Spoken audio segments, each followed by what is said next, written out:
Hello viewers, I'm doctor SGV Satya from Satya Unani health care Hyderabad. ఈరోజు మనము gall బ్లాడర్లో stones ఏవైతే produce అవుతుంటాయో, ఏవైతే form అవుతుంటాయో, Unani medicine concept ప్రకారము ఇవి ఫామ్ అయ్యే అవకాశాలు ఏంటి, ఎలా ఫామ్ అవుతాయి అన్నది ఒక అవకాశం గురించి ఫస్ట్ ఇప్పుడు తెలుసుకుందాము. అయితే ఈ గాల్ బ్లాడర్ ఏదైతే ఉందో దీన్ని యునాని మెడిసిన్లో పూర్వకాలంలో దీన్ని చోటీ తైలి అనేవాళ్ళు. అంటే సంచి అని, చిన్న సంచి అని. యూరినరీ బ్లాడర్ని పెద్ద సంచి, గాల్ బ్లాడర్ని చిన్న సంచి అని పిలిచేవారు అనమాట ఆ రోజుల్లో. అయితే ఈ గాల్ బ్లాడర్లో ఏవైతే స్టోన్స్ ఉన్నాయో ఆ స్టోన్స్ అన్నవి ఎలా ఫామ్ అయ్యే అవకాశం ఉంది అన్నది ఇప్పుడు మనం తెలుసుకుందాం. యూజువల్గా ఏంటంటే మీకు లివర్ అన్నది ఇది ఏదైతే ఉందో ఈ లివర్లో అన్ని హెపాటోసైట్స్ అని ఉంటాయి అన్నమాట. అంటే లివర్ సెల్స్. ఈ లివర్ సెల్స్లో ఏంటంటే మీకు మొత్తం అంతా మెటబాలిజం అన్నది జరుగుతూ ఉంటుంది. లివర్కి యునాని మెడిసిన్లో మోర్ దెన్ 150 ఫంక్షన్స్ చెప్పబడ్డాయి. సో దానిలో వన్ ఆఫ్ ద ఫంక్షన్ ఏంటి అంటే ఈ మొత్తం అంతా దీనిలోని ఏవైతే డక్ట్యూల్స్ ఉంటాయో అవన్నీ హెపాటోసైట్స్ నుంచి మొత్తం అంతా బైల్ కలెక్ట్ చేసి ఇక్కడ బైల్ డక్ట్ అని ఒకటి ఉంటుంది. ఓకే, ఇక్కడి నుంచి వచ్చిన తర్వాత ఇక్కడికి మీకు గాల్ బ్లాడర్ అన్నది ఇలా ఉంటుందన్నమాట. దీన్ని సిస్టిక్ డక్ట్ అంటారు. ఇక్కడి నుంచి ఇది ఈ రెండు కలిపి కామన్ బైల్ డక్ట్ అని ఫామ్ చేస్తాయి. సో ఈ కామన్ బైల్ డక్ట్ అన్న దగ్గరికి వచ్చిన తర్వాత ఇవి ఏమవుతాయంటే మీకు డియోడినంలో ఓపెన్ అవుతాయి. ఓకే, అయితే ఇక్కడ ఏమవుతుందంటే వాల్వ్స్, స్పింక్టర్స్ అని ఉంటాయి అన్నమాట. సో ఈ స్పింక్టర్స్ ఏం చేస్తాయంటే ఎప్పుడైతే ఫుడ్ నోట్లో మనం పెట్టుకున్నప్పుడు ఫుడ్ వచ్చింది అని చెప్పి మీకు ఎప్పుడైతే దీని నుంచి మీకు ఇంటిమేషన్ వస్తుందో, వచ్చినప్పుడు ఫ్యాట్ మెటబాలిజం ఏదైతే ఉందో అవన్నీ కూడాను బైల్ ఏదైతే ఉందో ఇది ఎమల్సిఫై చేస్తుందంట ఫ్యాట్స్ అన్నిటిని కూడాను. సో అలా ఇక్కడి నుంచి ప్రొడ్యూస్ అయిన బైల్ ఏదైతే ఉందో, ఇప్పుడు దీనిలో ఏదైతే ఇట్లా వస్తూ ఉంటుందో ఇది ఇక్కడికి వచ్చేప్పటికి ఇది ఎప్పుడైతే ఇది క్లోజ్ అయిపోయిందో ఇది బ్యాక్ ఫ్లో అయ్యి ఇలా గాల్ బ్లాడర్లోకి వెళ్తుంది అనమాట. సో ఎప్పుడైతే ఇది ఇలా గాల్ బ్లాడర్లోకి వెళ్తుందో వెళ్ళినప్పుడు ఏమవుతుందంటే ఇక్కడ ఇది దాదాపు 500 ml బైల్ జ్యూస్ని 50 ml కింద కాన్సన్ట్రేట్ చేస్తుంది అనమాట. సో అంటే దాదాపు 500 ml అంటే 1/2 లీటర్ బాటిల్. సో 1/2 లీటర్ బాటిల్ని 50 mlలోకి కన్వర్ట్ చేసి ఇది ఏం చేస్తుంది అంటే కాన్సన్ట్రేట్ చేస్తూ ఉంటుంది అనమాట. అంటే ఎప్పుడు ఇలా బైల్ ప్రొడ్యూస్ అవుతూ ఉంటుంది, ఇలా వస్తూ ఉంటుంది. బట్ ఎప్పుడైతే ఫుడ్ వస్తుందో అప్పుడు మాత్రమే ఇది ఓపెన్ అయ్యి దీనిలోకి డియోడినంలోకి దాన్ని బయటికి పంపించడం జరుగుతూ ఉంటుంది అనమాట. సో ఇప్పుడు ఏం జరుగుతూ ఉంటుందంటే యూజువల్గా ఎవరైతే స్టంట్ వేశారు అని చెప్తారు చూసారా, వాళ్ళు స్టంట్ వేయడానికి వీళ్ళు ఏం చేస్తారంటే ఈ రెండు ఏవైతే వాల్వ్స్ ఉన్నాయో వీటిల్ని స్పింక్టరెక్టమీ అంటారు, దీన్ని స్పింక్టర్స్ అంటారు వీటిల్ని. దాన్ని కట్ చేస్తారు అనమాట. కట్ చేసిన తర్వాత దీనికి ఒక స్టంట్ వేసి ఆ తర్వాత కంప్లీట్గా దీన్ని వాళ్ళు తీసేయడం జరుగుతుంది అనమాట. అలా యూజువల్గా కోలిసిస్టెక్టమీ ఏదైతే జరుగుతుందో అది. సో ఎప్పుడైతే ఈ పార్ట్ ఇక్కడికి కట్ చేసేస్తారో, కట్ చేసేప్పటికి ఏమైపోతుందంటే ఇప్పుడు ఇక్కడ డోర్స్ కూడా లేవు, ఓపెన్ అయిపోయింది కదా కంప్లీట్గా. ఓపెన్ అయిపోయేప్పటికి ఏమవుతుందంటే ఈ మొత్తం ఏదైతే ఎంతైతే ఈ బైల్ ఉందో అది అలా పడిపోతూ ఉంటుంది అనమాట. దీన్ని బైల్ని యునాని మెడిసిన్లో సఫ్రా అంటాం మేము. చాలామంది చూడండి, మీరు మాకు సఫ్రా ఎక్కువైపోయింది, బాగా త్రేన్పులు వస్తున్నాయి, ఊరికే లూజ్ మోషన్స్ అవుతున్నాయి, మాకు సఫ్రా ఎక్కువైపోయింది అని చాలా కామన్గా అంటుంటారు హైదరాబాద్లో. ఎందుకు హైదరాబాద్లో అంత ఎక్కువగా అంటుంటారంటే హైదరాబాద్ అన్నది యునాని మెడిసిన్కి ఒక హబ్ లాంటిది. ఇక్కడ హకీమ్స్, ద సిటీ ఆఫ్ హకీమ్స్ అని పేరు కూడా ఉంది దీనికి. సో ఈ సఫ్రా అనేది ఏదైతే మేము చెప్తున్నామో దీన్ని, ఈ సఫ్రా అన్నది ఇంక్రీజ్ అయినట్టయితే కనుక వాళ్ళకి లూజ్ మోషన్స్ రావడము, లేదంటే కనుక బాగా పుల్లటి త్రేన్పులు రావడము, డైజెషన్ సరిగ్గా అవ్వకపోవడం. ఎందుకంటే ఇది కాన్సన్ట్రేటెడ్ అవ్వట్లేదు కదా. ఇప్పుడు 500 ml ఏదైతే బైల్ ఉందో దాన్ని కాన్సన్ట్రేట్ చేసి 50 ml కింద కన్వర్ట్ చేసి దాన్ని కనుక మీరు ఫ్యాట్ మీద పనిచేసినట్టయితే కనుక ఫ్యాట్ మెటబాలిజము, ఫ్యాట్ డైజెషన్ అనేది జరుగుతూ ఉంటుంది అనమాట. యూజువల్గా నార్మల్ ప్రొసీజర్ అందరిలోనూ, నాలోను మీలోను ప్రతి ఒక్కరిలోనూ జరిగే ప్రొసీజర్ అది. అయితే ఇలాంటి ఇంపార్టెంట్ గాల్ బ్లాడర్ ఏదైతే ఉందో, ఈ ఫంక్షన్ ఏదైతే ఉందో, ఈ ఫంక్షన్ని చాలా వరకు అందరూ కూడాను దీన్ని ఒక వెస్టీజియల్ ఆర్గన్గా భావిస్తూ ఉంటారు అనమాట. అయితే యూజువల్గా ఎప్పుడైతే ఇందులో ఈ క్రిస్టల్స్ అనేవి చిన్న చిన్న క్రిస్టల్స్ కింద దీనిలో ఫ్యాట్ ఏదైతే ఉందో దాంతోపాటు ఇవి ప్రొడ్యూస్ అవుతాయి. ఇక్కడ మామూలుగా అందరికీ ప్రొడ్యూస్ అవుతాయి అవి.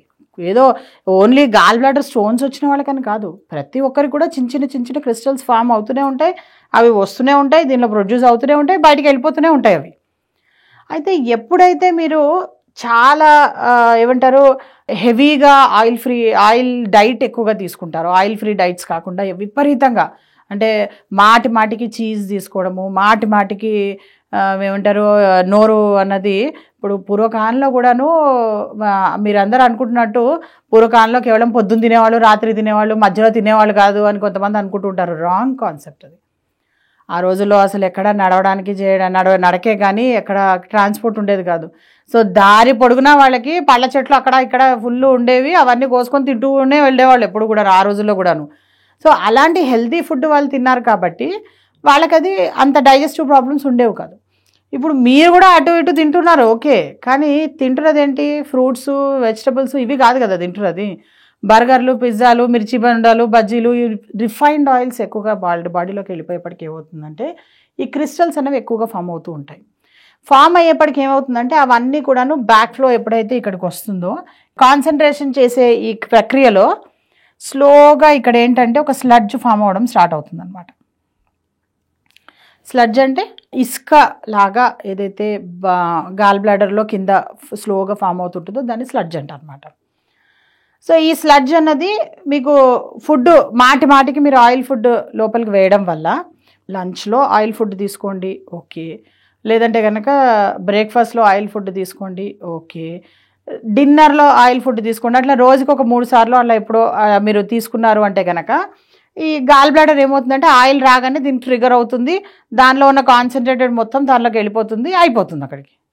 కొంతమంది ఇప్పుడు జనాలు ఏం చేస్తున్నారు, రిఫైన్డ్ ఆయిల్స్ తీసుకోవడం వల్ల కూడా ఇది పెరిగే అవకాశం ఉంటుంది. That is different. మాటికి అంటే చిప్స్ మాటికి తింటూ ఉంటారు, ఆలు చిప్స్ అనో లేదంటే ఇంకేదోనో లేదంటే కుర్కురే అనో, అలా ఈవెన్ పిల్లలకు కూడా పెడుతుంటారు. అందుకే మా దగ్గర ఈవెన్ ఏమంటారు gall bladder stones 4 months baby కూడా మా దగ్గర గాల్ బ్లాడర్ స్టోన్స్ ఉన్నవాళ్ళు వచ్చిన వాళ్ళు ఉన్నారు. పిటి ఏంటంటే 6 months కంప్లీట్ అయితే కానీ వాళ్ళకి మేము మెడిసిన్స్ ఇవ్వడానికి ఉండదు అనమాట. సో అందుకని 6 months వరకు మేము వెయిట్ చేసి 6th month నుంచి మేము మెడిసిన్ స్టార్ట్ చేయడం చేస్తూ ఉంటాం అనమాట. సో గాల్ బ్లాడర్లో ఎప్పుడైతే ఇలా స్టోన్స్ ఫామ్ అవుతాయో, ఫామ్ అయినప్పుడు ఏమవుతుంటుందంటే ఇలా ఇవి ఇక్కడే ఇంకా అలా క్రిస్టల్స్ అన్నది దీనిలో ఒక్కొక్కటి రావడం చేయడం, అక్కడ కలవడం. అండ్ అలాగే ఎప్పుడైతే మాటిగా ఆయిల్ ఫుడ్ తీసుకునేప్పటికీ ఈ బయట ఉన్న ఈ మిగతా బయలంతా కాన్సన్ట్రేటెడ్ కాకుండా అలాగే అది వదిలేస్తూ ఉంటుంది అనమాట. అలా వదిలేప్పటికి ఏమైపోతుందంటే ఇటు ఈ ఫుడ్ ఏదైతే మీరు ఆయిల్ ఫుడ్ తీసుకున్నారో అది సరిగ్గా డైజెస్ట్ అవ్వదు. పోనీ ఇదేమన్నా కరెక్ట్గా దాని వర్క్ చేసుకొని ఇచ్చారా అంటే అది వర్క్ జరగదు. సో ఎటు కాకుండా ఉండేప్పటికి ఏమవుతుందంటే ఈ స్టోన్ అన్నది ఫామ్ అవ్వడం స్టార్ట్ అవుతుంది. అంటే స్లడ్జ్ ఏదైతే అంతకుముందు ఫామ్ అయిందో అది స్టోన్ గట్టి పడుతూ ఉంటుంది అనమాట. మీ బాడీ హీట్కి అది బేక్ అవుతూ ఉంటుంది ఇంకా. సో ఇలా బేక్ అవుతూ అలా ఫామ్ అవ్వడానికి కొన్ని ఏళ్ళు పడుతుంది, ఏదో ఒక రోజులో ఏం ఫామ్ కాదు అది. సో కొన్ని ఇయర్స్లో అది ఏమైపోతుంది, బాగా మీకు స్టోన్స్ కింద కన్వర్ట్ అయిపోతుంది అనమాట. మేము లాస్ట్ కరిగించిన స్టోను 37 mm మల్టిపుల్ స్టోన్స్. అయితే యూజువల్గా అందరూ ఎక్స్పెక్ట్ చేసేది ఏంటంటే అసలు 17 mm నుంచి మొదలుకొని 28 mm లోపల చాలా రెగ్యులర్గా వస్తుంటారు మాకు చాలా మంది పేషెంట్స్ ఎక్కువగాను. సో మేము అబ్జర్వ్ చేసింది ఏంటంటే యునాని మెడిసిన్లో 1 centimeter కన్నా ఎవరికైతే తక్కువ ఉంటాయో స్టోన్స్ సైజ్, వాళ్ళకి యూజువల్గా మేము అబ్జర్వ్ చేసింది ఏంటంటే వాళ్ళకి 4 months నుంచి 8 months లోపల 80% మందికి కరిగి వెళ్ళిపోతున్నాయి అన్నమాట. బట్ 1 centimeter కన్నా ఎక్కువ, 1 centimeter అంటే 10 mm, 1 సెంటీమీటర్ కన్నా ఎక్కువ ఎవరికైతే స్టోన్స్ ఉన్నాయో వాళ్ళకి టైం పడుతుంది. బికాస్ స్టోన్ సైజ్ కూడా పెద్దది ఉంటుంది. తర్వాత దాన్ని ఈవెన్ టేబుల్ మీద పెట్టి సుత్తెట్టి కొట్టడానికి కూడా టైం పడుతుంది కదా. అలాంటిది లోపల మిమ్మల్ని టచ్ చేయకుండా, మేము ముట్టుకోకుండా, మిమ్మల్ని కోయకుండా చేయకుండా, సర్జరీ లేకుండా, మళ్ళీ ఇంకోటి కండిషన్ ఏంటి, హర్బల్ మెడికేషన్. యునాని మెడిసిన్లో no side effects, no adverse reactions, no chemicals. ఇంత ఛాలెంజెస్ యునాని మెడిసిన్కి ఉన్నప్పుడు ఒక స్టోన్ 1 సెంటీమీటర్ కన్నా ఎక్కువ ఉండి, లేదా 1 సెంటీమీటర్ లోపల కొంతమందికి మల్టిపుల్ స్టోన్స్ ఉంటాయి. అంటే చెప్పడానికి 1 సెంటీమీటర్ లోపలే, కానీ ఫర్ సపోజ్ అండ్ అలా అని లేదు. ఇప్పుడు 80% వాళ్ళకి మాత్రమే మీకు 4 months నుంచి 8 months లోపల కరిగిపోతున్నాయి. బట్ 20% వాళ్ళకి కొంచెం టైం అటు ఇటు కూడా అవుతుంది. అటైన వాళ్ళు కాదు, ఇటైన వాళ్ళు కూడా ఉన్నారు. అంటే 45 daysలో కరిగి వెళ్ళిపోయిన వాళ్ళు కూడా ఉన్నారు. బట్ యూజువల్గా యావరేజ్గా మేము చూసుకుంటే కనుక 8 months పైబడి ఎవరైతే 20% వాళ్ళు ఉంటారో వాళ్ళలో మేము చూసింది ఏంటంటే, వన్ ఆఫ్ ద కేస్ ఒకటి మేము చేసాము. వాళ్ళకి 4 mm ఉండిందనమాట స్టోన్. కట్ మొత్తం గాల్ బ్లాడర్ మొత్తం నిండిపోయి ఉండింది, మల్టిపుల్ స్టోన్స్. 4 mm అంటే మరి 1 సెంటీమీటర్ లోపలే కదా. మరి వీళ్ళకి ఖచ్చితంగా 4 to 8 months లోపల 80% మందికి తగ్గిపోతుంది కదా. సో వీళ్ళకి కూడా తగ్గుతుందేమో అని ఎక్స్పెక్ట్ చేసాం, కానీ బట్ వాళ్ళకి 1.5 years పట్టింది. బట్ అలాగే 20 mm స్టోన్ ఒకళ్ళు ఉంది. ఈ 20 mm స్టోన్ ఒకళ్ళది వాళ్ళకి వితిన్ 4 monthsలోనే మొత్తం కరిగిపోయింది. అంటే వి కాంట్ సే ఎవరిది ఎలా ఎప్పుడు కరుగుతుంది అనేది మనం చెప్పలేం. అలా అని పేషెంట్స్ అందరూ ఏంటంటే అసలు ఓపిక ఏమాత్రం లేకుండా వితిన్ 1 monthలోనే 2 monthలోనే ఇది కరిగిపోవాలి అని సంవత్సరాల తరబడి మీరు ఆ రిఫైన్డ్ ఆయిల్స్, తర్వాత రకరకాల చీజు, బర్గర్లు వీటిలన్నిటితో పోషించిన స్టోన్స్ కొన్ని సంవత్సరాలుగా కరగడానికి వచ్చేప్పటికి 1 monthలో 2 monthలో కరగాలి అని ఎక్స్పెక్ట్ చేస్తున్నారు. That is not possible. అది సాధ్యం కాదు అసలు అది. ఎందుకంటే ప్రతిదానికి ఒక టైం ఉంటుంది. మీరు అబ్జర్వ్ చేస్తే కనుక బిడ్డ కూడా 9 నెలలు కంప్లీట్ అయిన తర్వాతనే బిడ్డ బయటకు వస్తుంది డెలివరీ అయ్యి. దానికి కూడా ఒక స్టిపులేటెడ్ టైం ఉంది. కాదు నాకు 1 weekలో బిడ్డ కావాలి అంటే సాధ్యం కాదు. అది ఎలా అది సాధ్యం కాదో అలాగే ఇది కూడా మీరు కొన్ని సంవత్సరాల తరబడి మీరు దానికి బర్గర్లు, పిజ్జాలు, రిఫైన్డ్ ఆయిల్స్, తర్వాత నిద్ర లేకుండా లైఫ్ ఇండిసిప్లిన్డ్గా లైఫ్ లీడ్ చేసిన తప్పిదాలు ఏవైతే ఉన్నాయో వాటిలన్నిటితో దాని లోపల బేక్ చేసి మంచిగా స్టోన్ని పెంచి పోషించుకున్నారు. ఆ స్టోన్ని అది కరగడానికి కూడా టైం పడుతుంది. అండ్ ఇంకోటి యూజువల్గా మేము అబ్జర్వ్ చేసే పెద్ద ఛాలెంజ్ ఏంటి అంటే, దీంట్లో పెయిన్, నొప్పి.